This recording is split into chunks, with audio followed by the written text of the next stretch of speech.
They laughed when he said he would change the world, but by 30 he owned it. It all began on a cold rain-soaked street. A young boy no older than 12 sat huddled under a tattered blanket. His name was Alex. Around him, the world moved on. Cars splashed through puddles. People hurried by with umbrellas. But Alex was focused on one thing, the worn notebook in his hands. Inside were sketches of futuristic gadgets, drawn with a shaky but determined hand.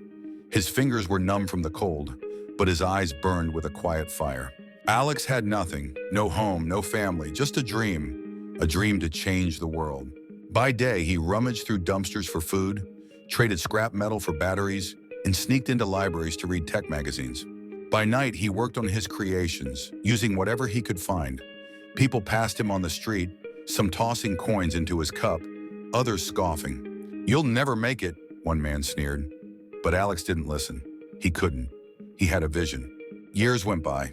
Alex grew older, but his determination never wavered. He taught himself to code, spending hours in library corners on a broken laptop he'd repaired himself. He started small, fixing electronics and selling them on the street.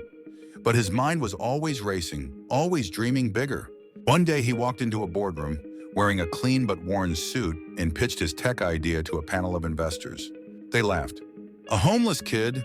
Building the next big thing? Impossible." Alex walked out, his heart heavy but his resolve unshaken. He remembered his younger self sketching those designs in the rain. "I didn't come this far to quit." And he didn't.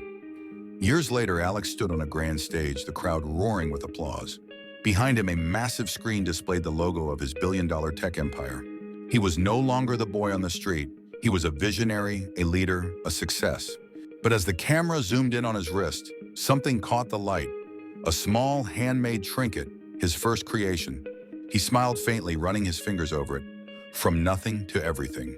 Because he never stopped believing. And so, the boy who once had nothing became the man who changed the world. His story is a reminder. Never underestimate the quiet ones. They're the ones who change everything.